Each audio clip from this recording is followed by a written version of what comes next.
Good evening, everyone. Thank you so much for being here this evening. My name is Lauren McCormick, and I'm the Executive Director of the Walnut Creek Library Foundation, and I'd like to welcome you to Live from the Library. We are thrilled for our special presentation this evening, a conversation with local educator and friend of the foundation, Meg Honey, and historian and director of archives for Levi Strauss Co, Tracey Panek. It is a particularly exciting time for Levi Strauss. 2023 marked the 150th year of the world's first blue jean, the Levi's 501.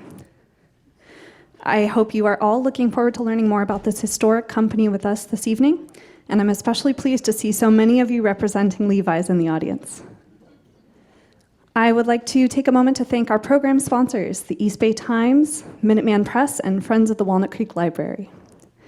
If you enjoyed today's program, please consider making a donation to the Walnut Creek Library Foundation to support our programs. You can visit our website at www.wclibrary.org to donate, or you can contribute to the tip jar back there on the refreshment table for your convenience. Without further ado, please welcome Meg Honey and Tracey Panek.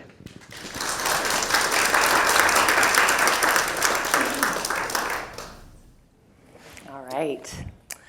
Well, good evening, and thank you so much to Lauren and Marissa and the entire Walnut Creek Library Foundation for hosting tonight's program and supporting an examination of the intersections between activism and denim. I also want to thank Tracey Panek, our amazing featured guest tonight. I have known Tracey for a while. Her wonderful son, Dylan, was my student in government and economics many years ago at Northgate High School. And since then, I have admittedly become obsessed with her LinkedIn posts. On any given week, Tracey is traveling the world to amplify the Levi's story, or sharing information about the importance of the silk rodeo shirt, or carefully preserving the oldest pair of Levi's jeans discovered. I knew I wanted to collaborate with her on a program here at our community library, and I am certain we will all learn so much from her expertise and insights. Tonight, our focus will center on how jeans, and Levi's specifically, have shaped, informed, and reflected social change. I'm going to briefly provide some historical context to the time periods that will be highlighted through the various artifacts Tracey will share, and then I promise I will hand the program over to her. At the end of Tracey's presentation, we will hopefully have some time for Q&A. Before we begin, I would like to offer a land acknowledgement. As we consider the experiences, perspectives, marginalization, contributions, and resiliency of Indigenous groups, a specific historic and regional moment offers us an opportunity to see how jeans were part of a powerful movement led by Indigenous people for social change. I will speak about that moment in just a few minutes, but in the meantime, here is our land acknowledgement. We acknowledge that we are on the traditional territory of the following tribes: Yokuts, Miwok, and Muwekma, which means the people. We acknowledge all Indigenous peoples of California and offer gratitude for their past and present stewardship of the water, plants, and animals of this place. We commit to learning about Indigenous peoples in the United States, their lands, and the systems that have oppressed them. We support the work of groups dedicated to ensuring that current and future generations of Indigenous people can thrive in the Bay Area. Levi Strauss was born 195 years ago yesterday. And Levi's jeans have transcended their role as a mere clothing item to become symbolic of social movements throughout history. They have consistently reflected and influenced societal shifts.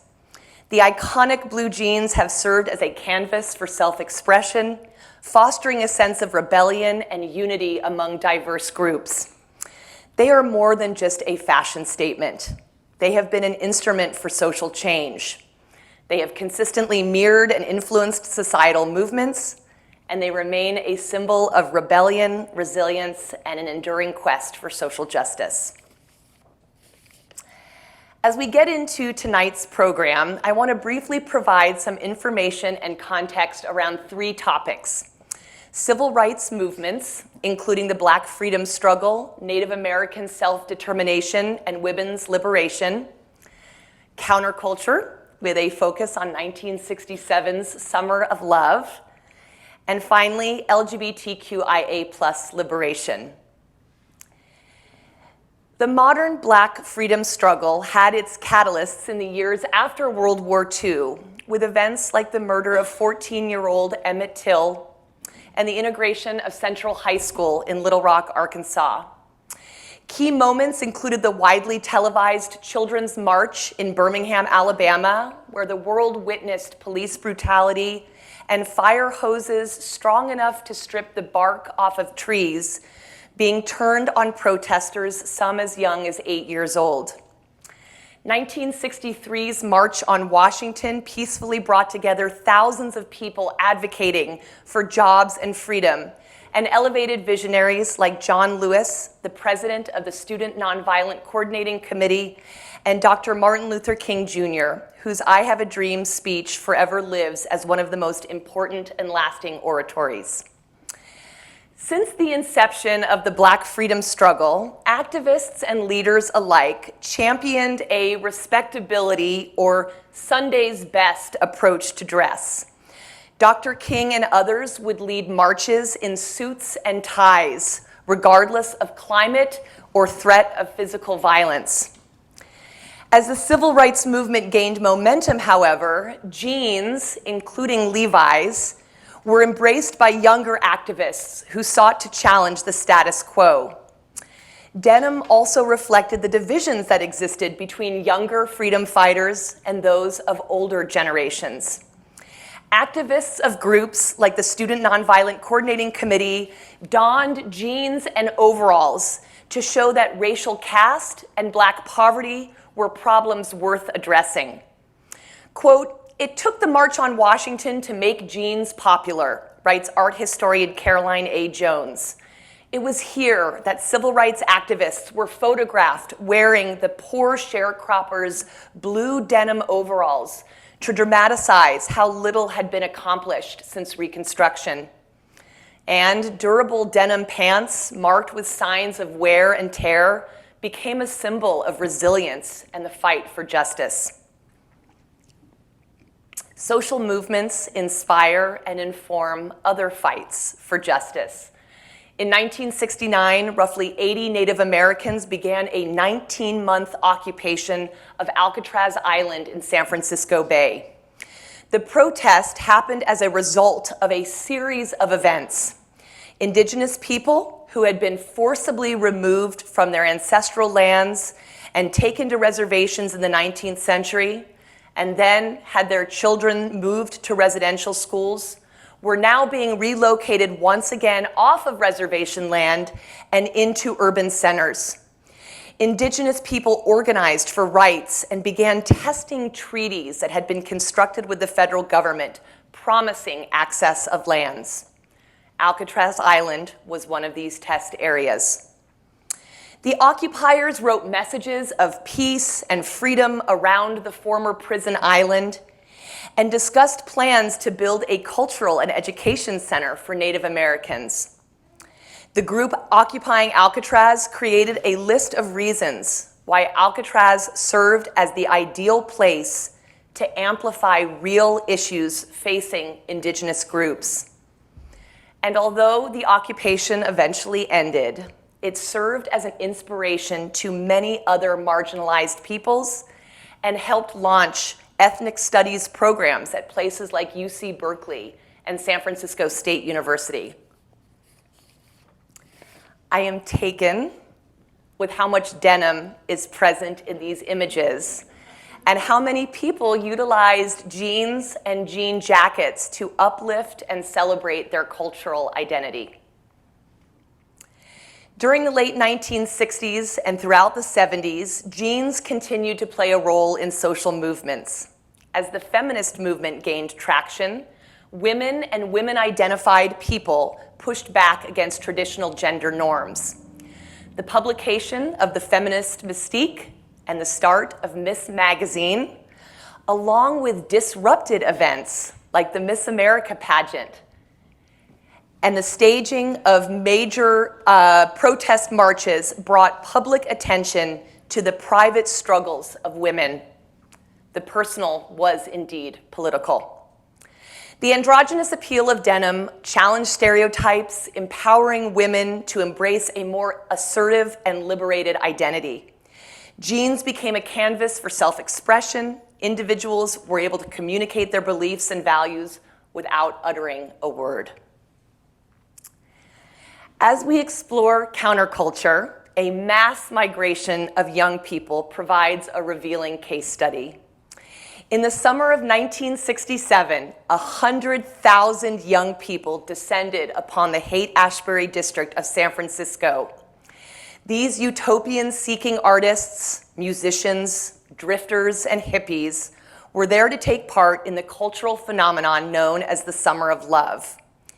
New forms of rock and roll pulsed through the airwaves, psychedelic drugs were plentiful, and free love was embraced. These counterculture dreamers were challenging society's expectations while wearing flowers in their hair. On top of that, denim, worn by members of the counterculture, allowed a symbol of gender equality to take center stage.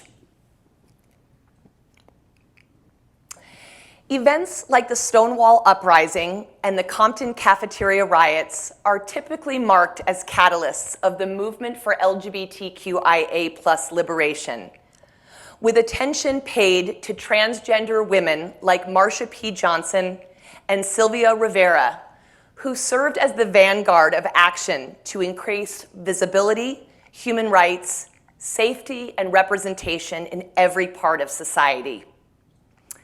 Harvey Milk, a trailblazing political figure and the first openly gay official in California, played a pivotal role in the LGBTQIA+ liberation movement during the late 20th century. Locally, Harvey Milk fiercely debated against State Senator John Briggs in 1978 in the Northgate High School gymnasium before a nationally televised audience. They were debating about Proposition 6, a discriminatory ballot initiative that would have made it legal to fire LGBTQIA+ teachers, school staff members, and their supporters. Proposition 6 went down in resounding defeat, and Harvey Milk was tragically slain just weeks later. Milk's legacy extends beyond his groundbreaking political achievements, as he himself became a symbol of resiliency, advocacy, and hope for the LGBTQIA+ community, and inspired a new wave of activists to fight for the full humanity of all people. The various movements, events, and people helped chart a new course and pushed our country to live up to its most sacred ideals. And jeans have been a dynamic and versatile medium through which social movements have been expressed and shaped in the 20th and 21st centuries. As society continues to transform, so do the significance and impact of jeans, solidifying their place not just in fashion history, but in the long narrative of social change. With that, it is my privilege to hand the program over to Tracey Panek.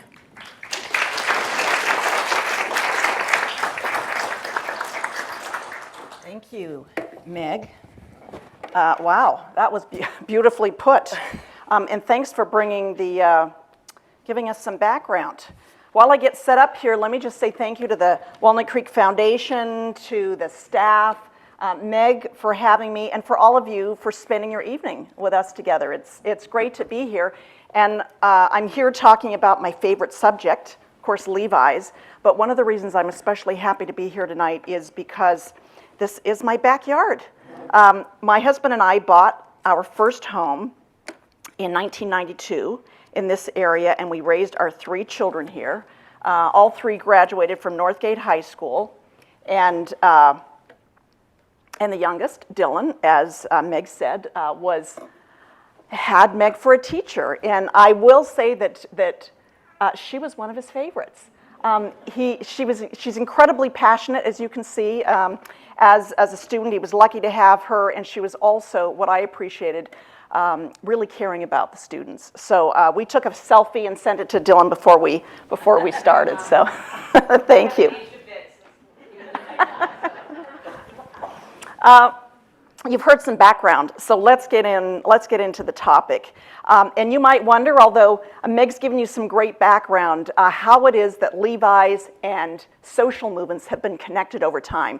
What is it about this humble work pant that was manufactured for the first time just over 150 years ago here in San Francisco? How is it that it became so universal and so symbolic? I want to start by sharing the story of a young woman.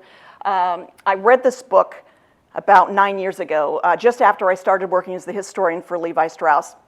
She tells a harrowing journey of growing up in North Korea, enduring the many deprivations that she did and the lack of freedom that she had, and wanted to leave. So she and her mother go on a quest, and they have to face things like being sold into China as sex slaves. But eventually she makes it out. She finds her way, eventually coming to the United States after going to Seoul, Korea. And today she's an activist in New York. Now, what I loved about her story is, and what caught me, is when she was a young person in North Korea. Of course, this is, a world away. She described that there were two things that she wanted, two freedoms that she didn't have. One was to wear blue jeans, simply to wear blue jeans, something she couldn't do because they were considered an American decadence. In North Korea, you could not wear them. The second thing is she wanted to wear her blue jeans and go to the movies, any movie, and not fear for being arrested. Those two, and especially the blue jeans, for me, hit me hard because this pant that was manufactured here has come to represent so many things to people all over the world. So let's get some background into how it happened, and I'll give you my insights on why I think it is that the humble blue jean Levi's have come to represent so much.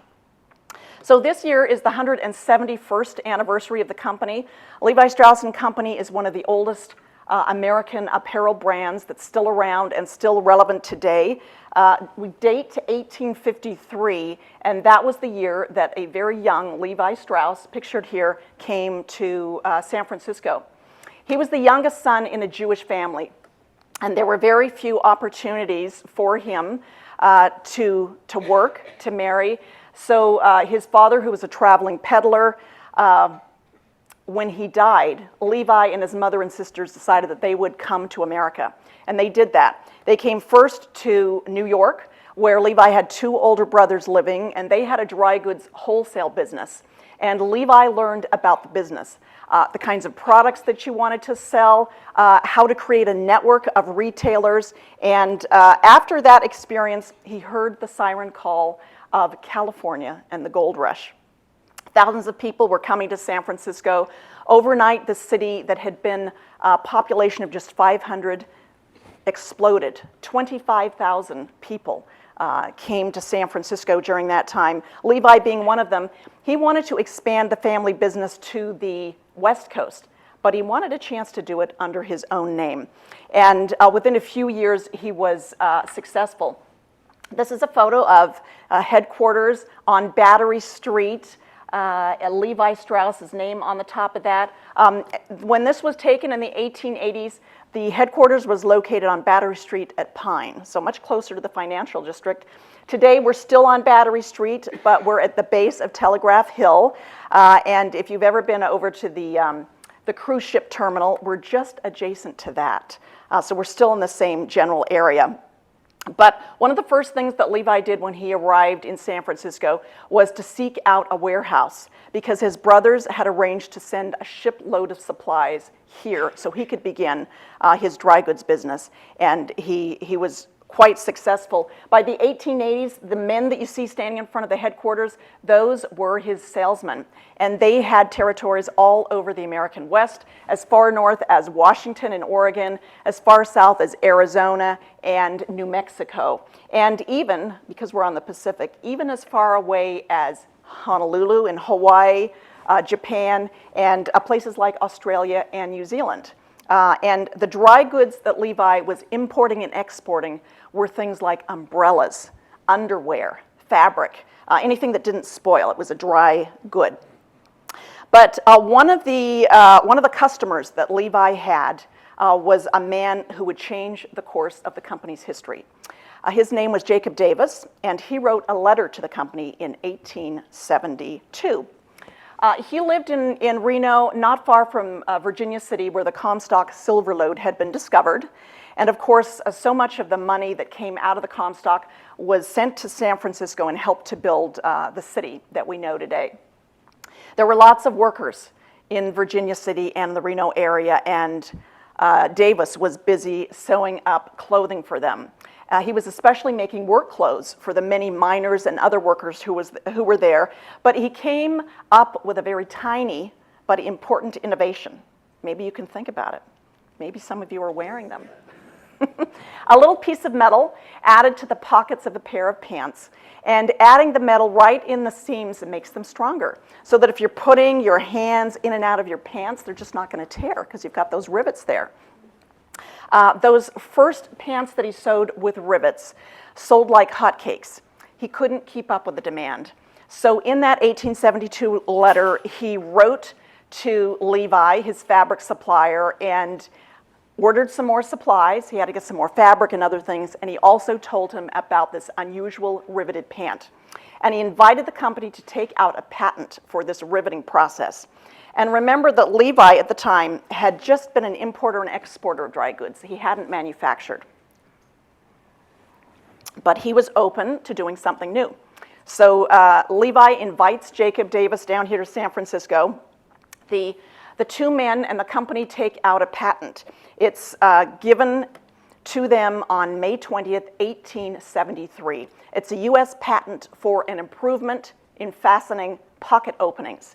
And we at Levi Strauss refer to May 20th as the birthday of the modern blue jean, or the 501 as it would come to be known. And of course, last year we celebrated our the 150th anniversary of the blue jean, and we had some great celebrations. So here's a look at some of those early wearers of blue jeans. They're miners, railroad engineers, cowboys, lumberjacks, hunters. Anyone who needed tough work pants, and Levi's were just the ticket. Now I want you to think about this, because it is people like this, the first wearers, this humble work pant, that really helped to infuse the garment with what becomes this very democratic principle. It is clothing for the masses, the bottom of the economic ladder, not those that are up at the top like a luxury item, which is one of the keys, I think, to why it's been so successful. Here's a look at one of the advertisements from back in the day, and you can see some of the key features that we advertised. Our company name, of course, copper riveted overalls. We call them overalls, not the bib type, but the waist overall that sat at your waist, although you could wear suspenders with it, and we had buttons for those. And you can see some of the people that we outfitted. Mechanics, farmers, miners, cattle raisers, all over the West. And we even added our little two-horse trademark, which you'll see down at the bottom. That was a symbol, as the patent was getting ready to expire, for people who either immigrated to America and didn't speak English, or even those who were illiterate, to look for. Just look for the two-horse brand, and you'll know that you've got a genuine pair of Levi's. So I brought a few garments today to share with you, and I've asked Meg to don the gloves and to share a few of those with us. And this is the first one that I'm going to have you hold up, Meg.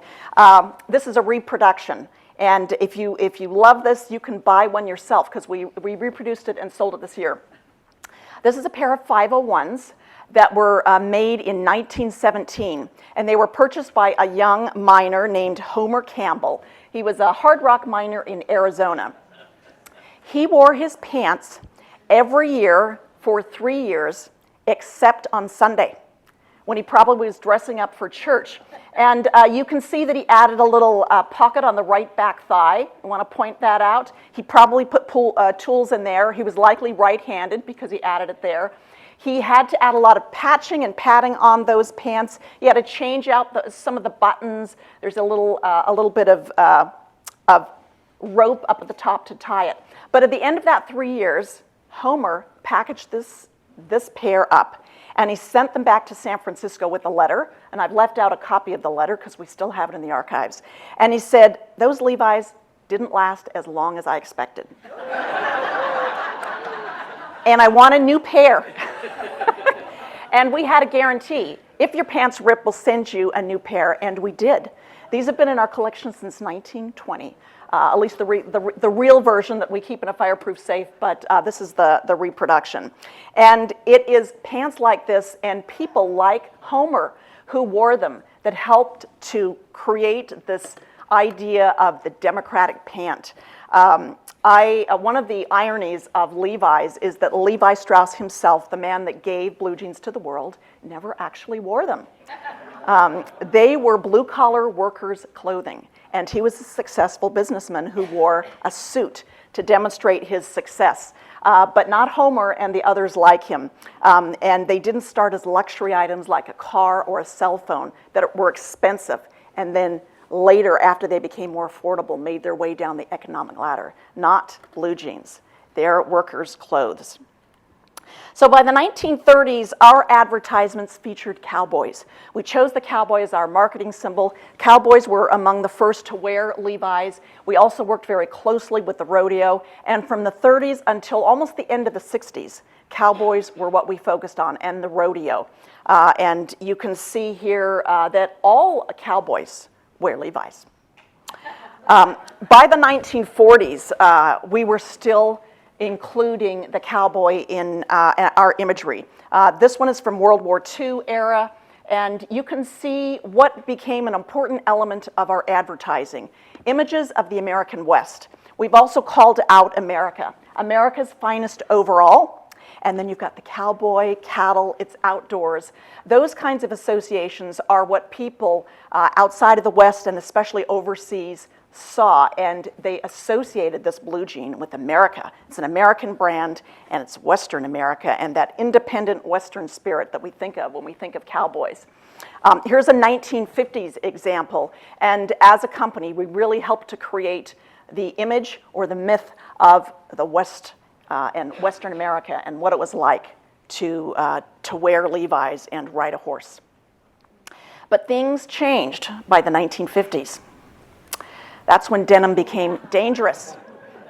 And so you have these cowboys, and cowboys come off. When you go down to Hollywood, actor Marlon Brando puts on a pair of Levi's 501s, a white t-shirt, a leather jacket. He portrays the head of a motorcycle gang in his film 1953, The Wild Ones. And you start to see the shift where he's incredibly rebellious.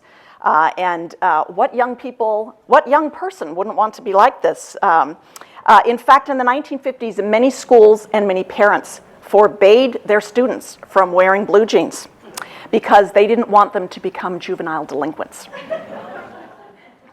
Now, so far we've talked just about men, but I don't want to leave women out of the story, especially the first women to wear Levi's. So let me tell you a little bit about them. This is a great picture of the actress Marlene Dietrich. It is in 1933. She is in Paris, outside the train station, and she's being arrested for wearing trousers. Doesn't she look fabulous, though? Look, she's in her outfit, and maybe it's a marketing stunt, a PR stunt, but she looks incredible. She's okay with pushing the boundaries of fashion and also pushing the boundaries of what is acceptable for women. And in the same year, 1933, the woman that we at Levi's believe was the first to wear a pair of Levi's bought hers. Her name was Viola, and she bought a pair of Lady Levi's. These were Levi's that were made specifically for women. She bought her Levi's. She was a student in Central California in Fresno.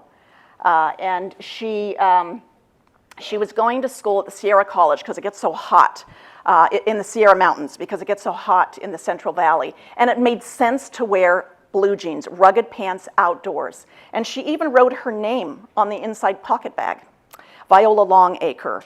Viola did something that was pretty bold in the 1930s. Number one, wear pants. Number two, wear blue jeans. And number three, have a career outside the home. And you can see the kind of women that were okay wearing Levi's and getting changes that they wanted. Another woman to do that was a woman pictured here named Pearl Baker. She grew up on a ranch in Utah, Robbers Roost, Utah. In 1929, she took it over, a female on a ranch handling things on her own. Robbers Roost is right where Butch Cassidy and his Wild Gang often were found. And in an article that somebody did with her in this Price, Utah newsletter, she describes wearing Levi's. Of course, being outside on the sagebrush and riding horses, it made sense for her to wear Levi's. And she described that women just never did that in her day, and the idea that you went to a dance and would wear boots and overalls, what we called our Levi's, was just scandalous at the time. And she had to live many years to see Levi's accepted.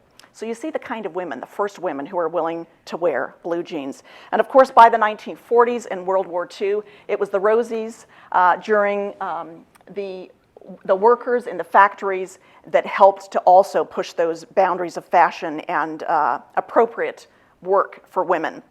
I had a chance a couple of years ago to meet Phyllis Gould, who you'll see over there on the right, at a Rosie the Riveter rally in Richmond. I don't know if they still do this, but it was so fun. We all dressed up as a Rosie. She worked at the Kaiser shipyard in Richmond, and she was a welder. And every day she would wear a pair of Levi's 501s, go to work, because the Levi's protected her from the sparks. And also they were super rugged, and they made sense for her. Thanks to Phyllis and to other women who wore Levi's for the first time, they helped to make them more mainstream by the 1950s and later. And speaking of post-World War II and the 50s, this is the baby boom generation, right? So many young people are being born, and this young man was part of that baby boom generation. His name is Jack Hanf. He grew up in Phoenix, and this is the photo that his mother took on the first day of school. I know I did this with my kids before they went out the door. You can see the mother in shadow on the back there, and that's the little sister in the background. He's holding his lunchbox, Jack is, but check out what he's wearing. He's got a pair of Levi's. They're oversized, so he has room to grow into them for the year. They're cuffed, and it's this young 50s generation who will grow up, and they will become the young rebels. Later on, a lot of the greasers and the ones that are dressing in the same way that Marlon Brando did. And they're okay with taking on this I am bad kind of a demeanor and exuding their rebellion. It's those young people who eventually then would grow up in the 1960s later and kind of help to presage the counterculture that Meg talked about. So at the same time, just after the 1950s, there were another group of people who were also challenging the boundaries of what was acceptable. And as we've heard, it was many of those in the American South who were fighting for civil rights for blacks.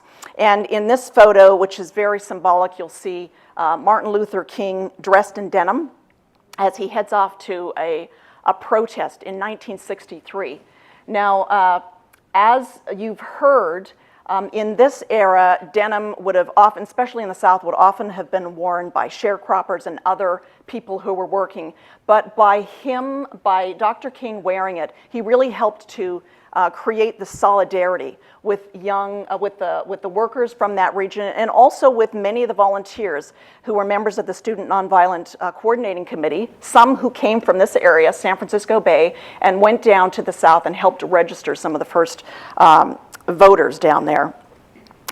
This photo of a vest that's on display at the National Museum of African American History also depicts how Levi's have not just been worn as a statement, but as a canvas for expressing your politics. This was an activist who was involved in many of the movements in the 60s, and you can see his March on Washington pin, Freedom Ride, and all of the other associated movements that happened during that era. Here on the West Coast, we were in the 60s also welcoming, as Meg said, those thousands and thousands of people who came to the Haight-Ashbury, and they were part of the counterculture. This rising youth generation who were really anti-establishment and had new ideals and new thoughts about what they wanted to do. Here's a look at the corner of Haight and Ashbury during that time, and of course the important Summer of Love. I had a chance a few years ago to meet a woman who opened a boutique right near Haight Street, right near that corner. Her name was Peggy, and she opened a place called Nasitica. And she would outfit the young people coming by, including many of the up-and-coming musicians. You might recognize some of those very young faces of the Grateful Dead. They were a few of the people that came out of her store dressed in Levi's, and also included people like Jimi Hendrix, Jefferson Airplane, and her best friend, Janis Joplin. But Peggy, who has the cigarette in her mouth in that photo, Peggy noticed that something unusual was happening on Haight Street. Young people wearing their Levi's were cutting open the side seams, and they were adding in a little bit of fabric and creating a flare or a bell bottom. And Peggy saw that, and she knew that if she sold those, that they would be a hot ticket, and so she did that. She convinced her friend to start making some of those up and selling them in her store, and she couldn't keep them stocked. So she decided she would go to Levi Strauss Company, their factory on Valencia Street in the Mission, and ask them if they would help her create this new kind of flare and bell bottom. And in 1968, she had an exclusive 6-month contract to create this hippie sensation from the Haight. And they were so popular that by 1969, the company, seeing how popular they were, introduced our first 646 bell bottom. It was a Haight Street foundation, a Haight Street sensation that really was what the young people of the counterculture were wearing. 1969, of course, was also the year of the famous Woodstock, that 3-day outdoor festival. At Levi's, we like to say that it was a sea of denim. So many young people were adopting and had adopted Levi's as their uniform, their go-to clothing, that people were just wearing them by the thousands. One of them to wear them was a young man whose name was Greg Cowper. Greg lived back east. He had his Levi's, and one of the things he did to make them his own is he painted a yellow owl on the front. He had a pet owl. And he painted it on the front, and he painted a matching yellow owl on the hood of his Oldsmobile station wagon that he and his buddy Dan drove to Woodstock. And you can see Dan, he's the one laying back holding the balloon, and you can just see the yellow on his knee peeking out there as he's there, because he made it to near the front of the stage. Look closely at the owl, the tail of the owl. What has Greg added to the bottom? It's a peace symbol, and it's another of the important symbols and movements from the 60s and 70s that became popular to announce on your Levi's. Another, and this is your second chance to stand up and hold this up, another is this pair of worn, torn, beaten, and drawn on blue jeans. And what's the statement on those? It is a peace sign.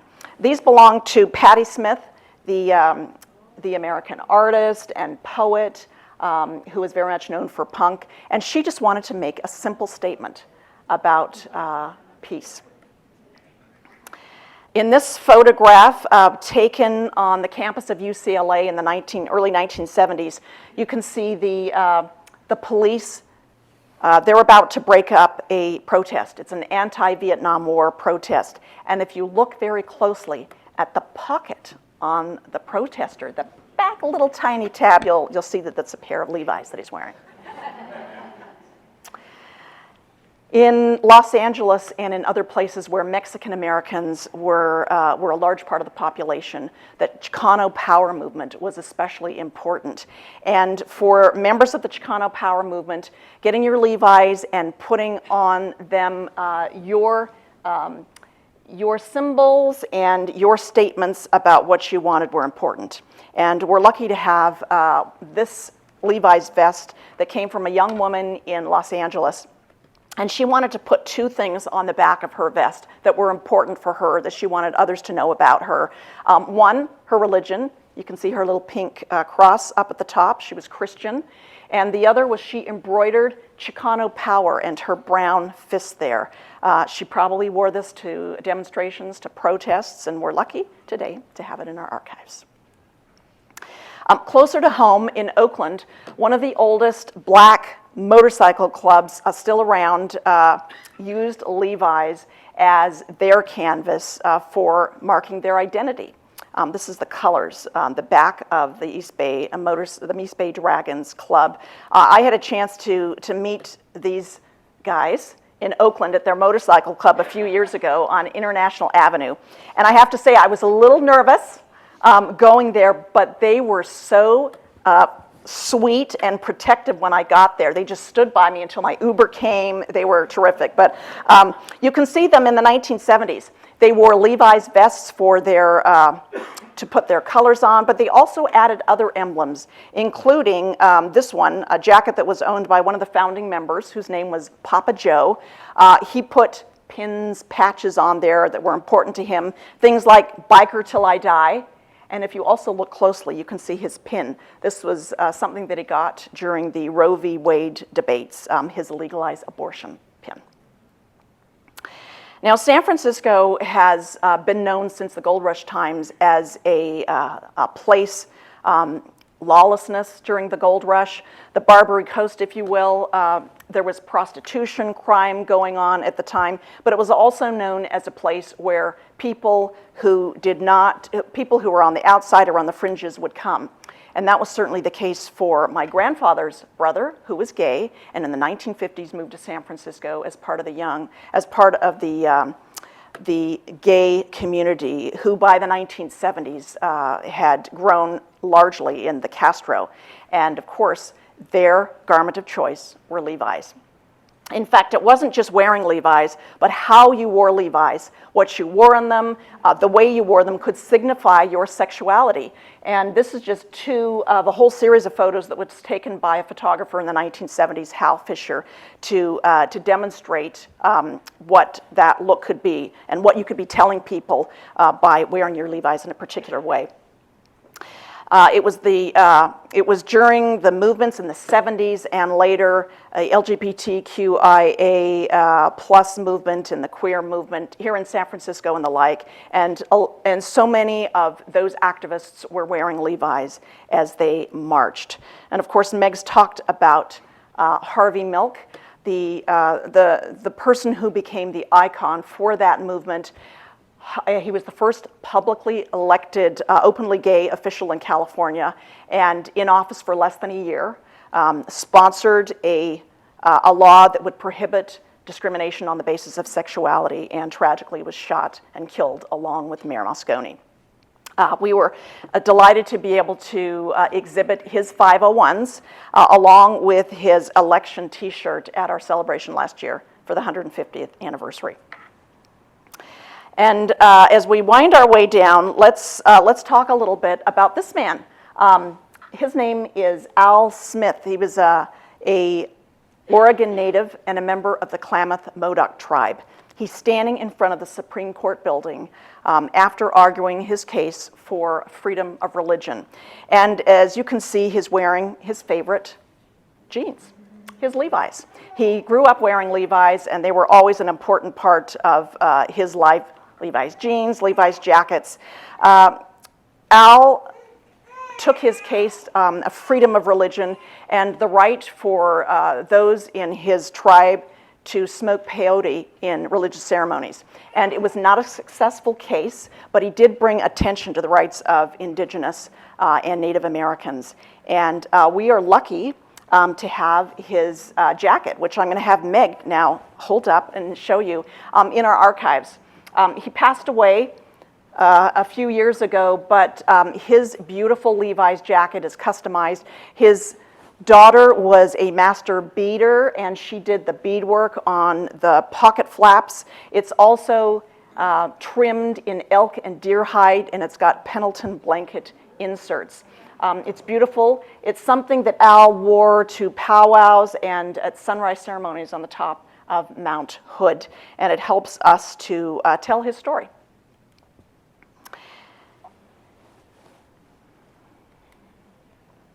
And we'll touch one other topic, and that is the topic of the Cold War as we finish up here. Post-World War II, the Cold War, and many of us lived through that, and we saw the tensions escalate between the United States and the Soviet Union. And in 1959, because of these growing tensions, the United States and the Soviet Union decided to have an exchange, a cultural exchange, as a way to help reduce some of those tensions. The U.S. invited those who were involved in culture, in science, and in technology to go to Moscow, and one of the companies that they invited was Levi Strauss. And this is a picture of us with our singing cowboy in his Levi's in Moscow. Behind the Iron Curtain, you could not purchase blue jeans. And like we've heard about young rebels who, it was just what they wanted, of course. They were symbols of America, symbols of freedom. To the communist countries, they were symbols of Western imperialism, and you could not buy them. But they became almost a commodity like money for trade. And at the night, in the evenings, at the end of the day at the trade fair, the Levi's would go missing. And the next day they had to be restocked. You may not know that in 1960, just a year after that happened, San Francisco Mayor George Christopher took a trip to Moscow, and he took with him a lot of gifts, including 12 pairs of Levi's. And this is a photo that he presented one to Nikita Khrushchev, and here he is pointing out the Levi's, which of course were not allowed, but the thing that young people wanted, and he's holding there that as a gift. Last year, as part of the 150th anniversary, we had a great commercial that captured the story of a young man that I interviewed from Tbilisi, Georgia, and I hope this works.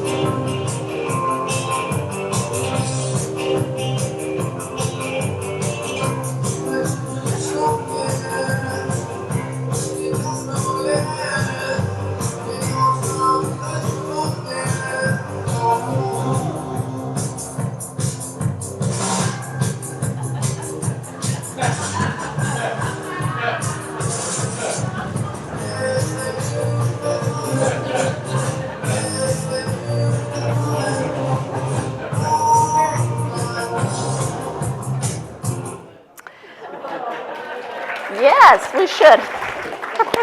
I'll tell you that advertisement won a Cannes Lions Award, and they sent me to France to help accept it.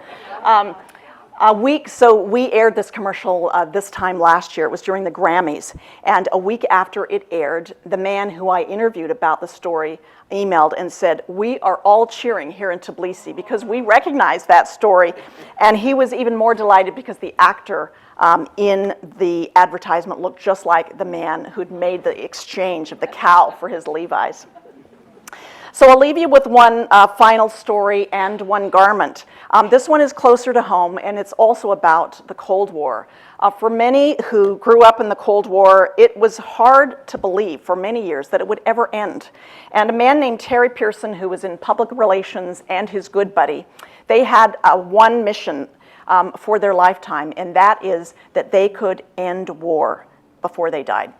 And they spent many years writing letters to public officials, Soviet and in the United States. I brought some of their papers. They're up here on their letters. They're up here on the table if you want to look at them. But Terry learned about the summit that was going to happen in Moscow in 1988. And you may remember this is when Mikhail Gorbachev and Ronald Reagan got together. And Terry heard about this and his buddy, and they wanted to be there. So they got a visa, they bought their flights, and they flew to Moscow, but not without buying a bunch of Levi's jackets. And they had the logo placed that you see up on the screen, placed on the back of them. And it was their duty, their mission, to have one of those jackets placed in each of the important leaders' hotel rooms. And he even tells the story of getting the hotel to give him the key to Tom Brokaw's room and getting in there and putting one of those jackets there. Now, I'm not sure if it was his efforts, but you may recall that by 1989, the Berlin Wall fell. And take a look at what these young people are wearing. Yeah, blue jeans, Levi's. It's no coincidence. They had become so symbolic as an emblem of freedom, of youth, rebellion, and change. And I want to leave you with that, with also this last thought. In 1999, as we were going into a change of century, Time magazine came out with this issue. It included Albert Einstein being named the man of the century. But inside, guess what fashion item was named the fashion item of the century? Of course, the humble pair of blue jeans. Thank you.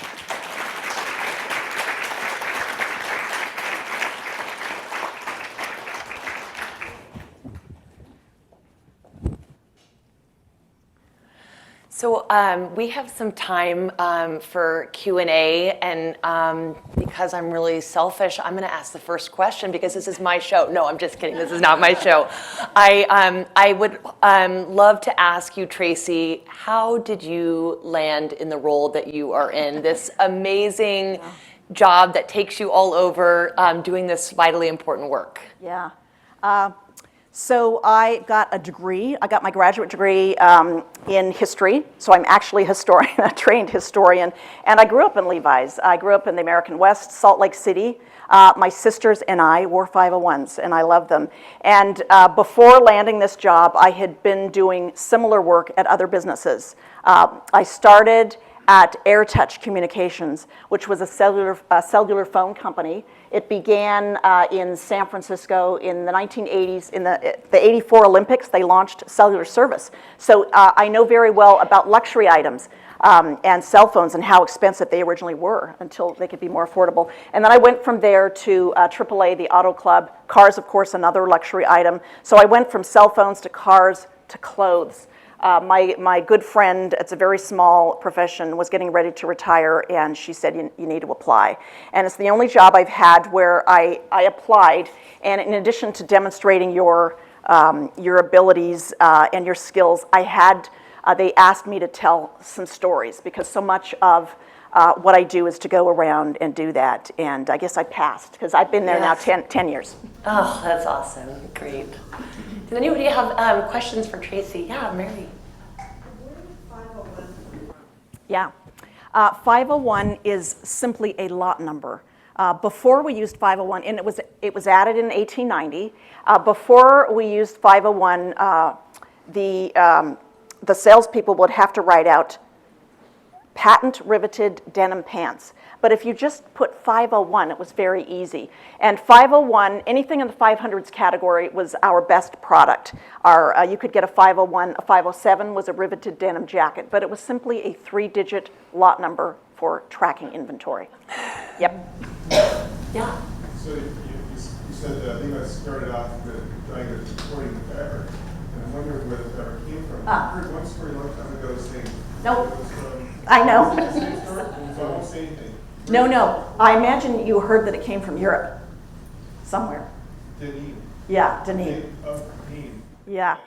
So, no, it's not true, but it's romantic. I happen to be going next week to North Carolina, and that's where most of it was sourced. So Levi's are a very American product, and they were sourced 100% cotton. They were sourced initially from cotton mills where they were manufactured in Manchester, New Hampshire, back east, the site of a lot of the early American industrial revolution. But the cotton was sourced from the South. Eventually, we would, by 1915 or so, we would switch and we would go to Cone Mills, and they sourced all their cotton there from the Carolina, from North Carolina. Yeah. Yeah, great. So the little logo that has the two horses each pulling in Yes. opposite directions, is that just a romanticized Story? trademark that your jeans Yeah. won't rip, or did they really do that to test the durability? Yeah. So it's a good question. So she's talking about our little two horse, and you know, if you have a Levi's product, is it up there? Yeah, on our patch. Well, part of it is. So you've got two horses, a pair of our overalls in the middle, and they're both going in the opposite direction. And the pants are so strong that even if you pull them, they're not going to rip. And that was what the trademark was about. We created the trademark in 1886. And I've had lots of people ask, did it work? Did people test it out? The truth is, yes, it has been tested. And sometimes it failed, and sometimes it worked. It happened in Maui. They did a test, and somebody actually tried it out in the 1940s and wrote us a letter and said, your pants have failed. We had two horses, and we pulled them apart. And then later, he wrote us a letter, and because we sent him, he wanted the value of his Levi's, so we sent him some money. Then he sent us another letter, and he said, I'm sending back your check because it wasn't horses. Those were mules, and mules are stronger than horses. But we do have a pair of Levi's, 501s in the collection that were used to tow a person's car in 1938. The car broke down at the side of the road, and all they had in the car was a pair of Levi's and some rope, so they put them together, and a friend stopped, and they used the car to pull them home. And they were so delighted that they sent us a thank you letter, not a complaint letter like Homer, because you can't even tell, because we have them today. They stood the test. Yeah, thanks for the question. Yeah, we'll go here. Were they always blue, and were other people making pants out of similar blue material? Levi's the only one. Yeah, so good question. Denim was not a creation of Levi's. In fact, the word denim, which comes from Europe, is a historical type of fabric. In Europe, it was a blend. It wasn't just cotton. Here in America, it was 100% cotton. But no, Levi Strauss didn't create it, but they chose it because it was a traditional workwear fabric. It was tough. It was blue. It hid the dirt. And so that was what we chose to use for our denim riveted pants. Today, you can buy blue jeans. They're made with indigo, but you could also buy our jeans in colors like blue or other ones. But the traditional is an indigo dyed blue jean. Mm-hmm. Yeah. Hi. How many items are in your collection? And if you have a favorite, which is it? We have thousands.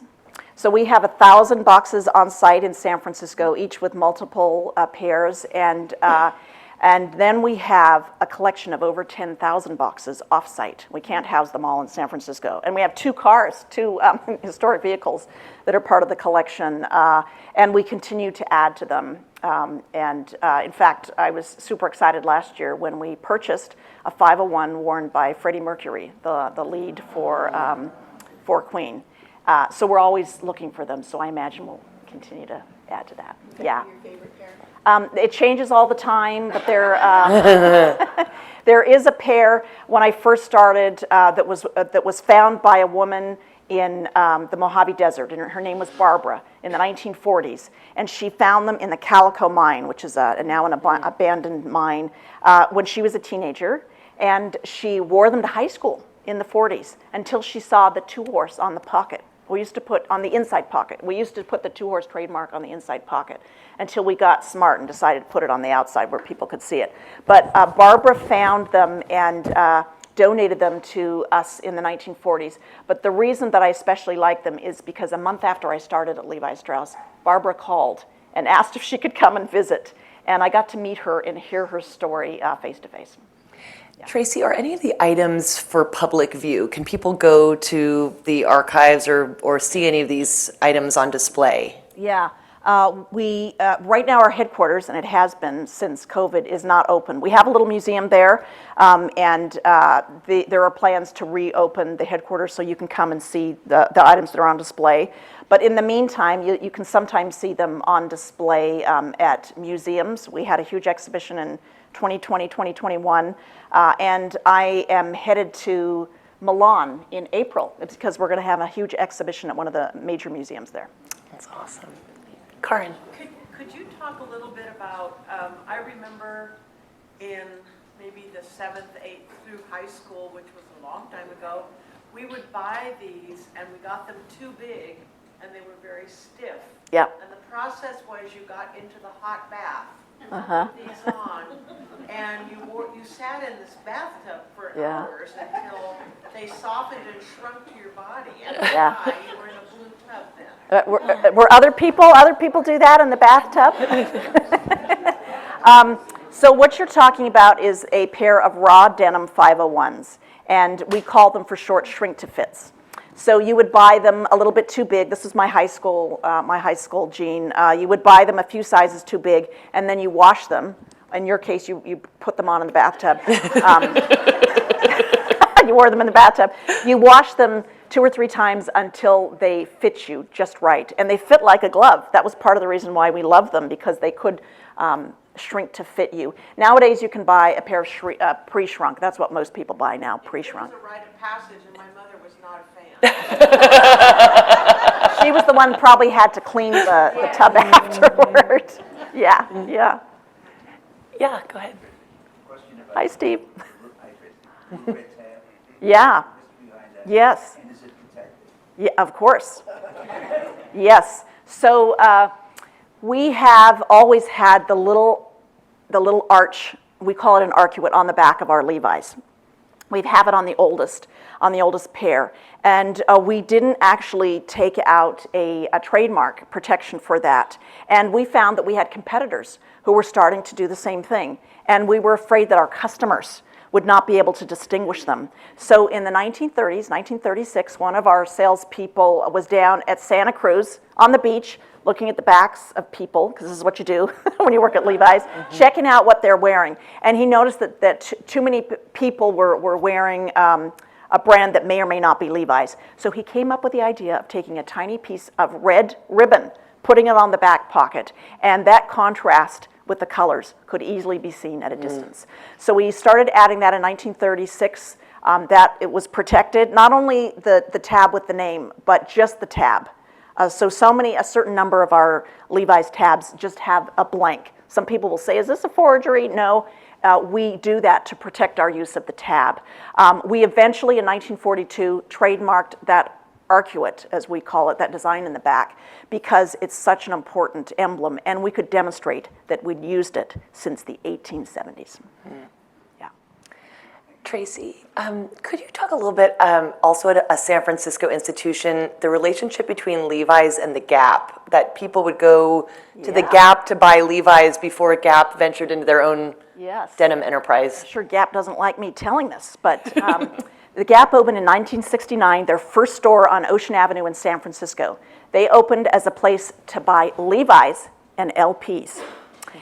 We didn't have our own retail stores until the 1980s. Which is maybe surprising, but we sold it at little hometown merchants, we call them, and also at stores like the Gap, up until we broke off relations with them. But yeah, the Gap began as a store to sell Levi's and records. Right. Yeah.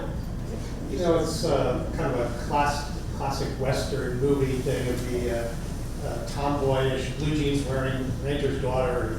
Yeah. Puts on a dress and goes to dance and falls in love with a gunslinger. When did they actually start making blue jeans for women? Yeah, well, that was in the 30s. So Viola, whose picture I showed you, 1933, those are the pair that we consider the oldest Levi's until we find another in the world for women. We started making them in the 1930s. We marketed them in 1934 as a product called Lady Levi's, but we were testing the market a bit earlier.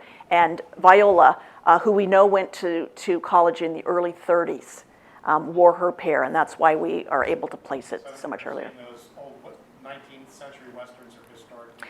Well, women did wear blue jeans. They would just wear men's. They would dress up in their fathers or their brothers. Probably doing the bathtub trick. They were probably yes. Yeah. Yeah. Is it always called Levi's and not Strauss? Yeah. They've always been called Levi's, and we didn't actually use them and use that name in our advertisements till much later. But that's just what people call them, and unless you go to Europe and they're called Levi's, I have to change my Levi's. Yeah, but they have always it's just a shorthand. We Americans shorten everything, so we wouldn't say Levi Strauss. We would say Levi's. Yeah.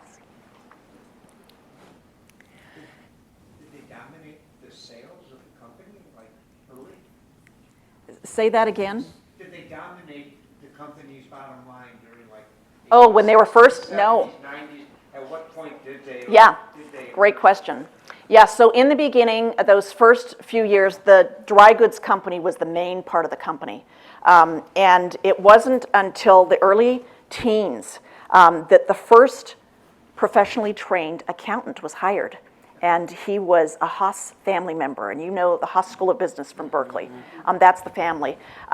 They started to pay attention to what was selling well, and they discovered, before almost liquidating the company in 1919, that their big seller was this riveted denim overall. And that's when they started focusing on advertising. And they kept the dry goods business up until World War II, but phased it out as they started focusing on their own manufactured products. Yeah. Tracey, I know that Arinda Books has the book that you suggest people might want to read if they're interested. Do you want to talk a little bit about the book? I will. It's called Levi Strauss, The Man Who Gave Blue Jeans to the World. It is the definitive biography of Levi, our founder, and it was written by my predecessor, the person who started the archives and was, for almost 25 years, the historian there, hired by Bob Haas, the last family member who was a descendant of Levi to be the head of the company. He was the great-great-grand nephew of Levi. And she wrote the book. Her name is Lynn Downey, and it's a great book that begins in Germany. You get to read about his story coming to America. It's the American dream story. He builds the business and what happens during his lifetime. So it's a great read. Wonderful. I am so grateful that Tracey was able to put this event between Milan and all of the other places that you're going. I really want to thank you so much for your partnership, but mostly your incredible expertise and knowledge. I'm going to very proudly continue to wear my Levi's. We are so grateful. Thank you so much, Tracey, and thank you everybody for being here.